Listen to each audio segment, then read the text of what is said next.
No way could I ever believe that Jesus would say to me, "Sure, Cheryl, it's okay. Pull that lever." No way. On June 14th, 1991, we were home in bed asleep. I heard a noise in my house and I thought, God, my daughter's gotten sick. I turned back and looked at the doorway. When I did, very large men entered my room with handguns and shotguns. These guys have been told that we have a safe and that we have money in the safe. We don't have it. But they believe it. My husband had never been allowed to stand up in the entire time they'd been in the room. He was on his knees. Last line said was, "We're going to rape your wife and your daughter. We're going to make you watch." Could I ever describe what it would be like to be a mother on a floor and you can't stop what's happening? My husband stood. As he stood, they hit him in his head with the shotgun. Struggle continued into the closet. Heard a muffled shot. Heard a thud hit the floor. I heard somebody saying, "There's a car in the road.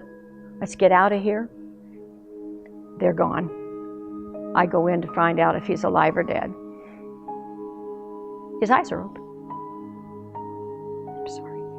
I'm staying right here. I can see him. He breathed 3 breaths and he died in Roxy's arms. That's when my life started in a whole new direction.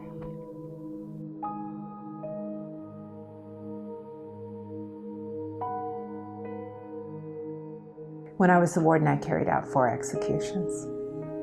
In general, I mean, carrying out an execution requires a commitment of the entire prison, and you begin planning to kill someone the moment you receive that death warrant. The sheriff's on my case. We stayed up 27 hours and I had all 5 of these people in jail.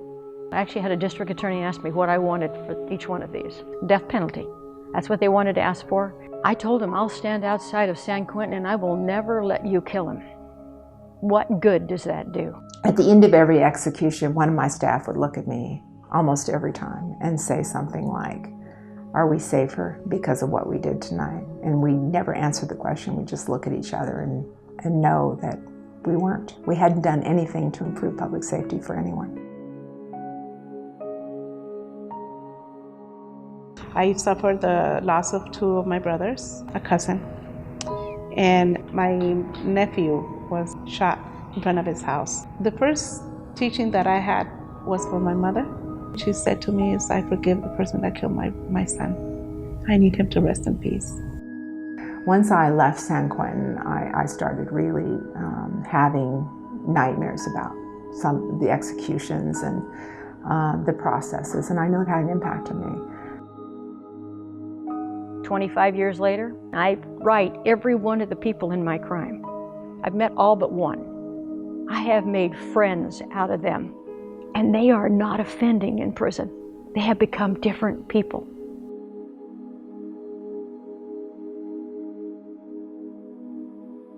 Understanding what the costs are to the individual counties that are paying for the death penalty and what the state's paying for the death penalty, buckled with the writ of the church, which is that all life is precious, I determined to be a crusader, if you will, in making sure that California does not have a death penalty.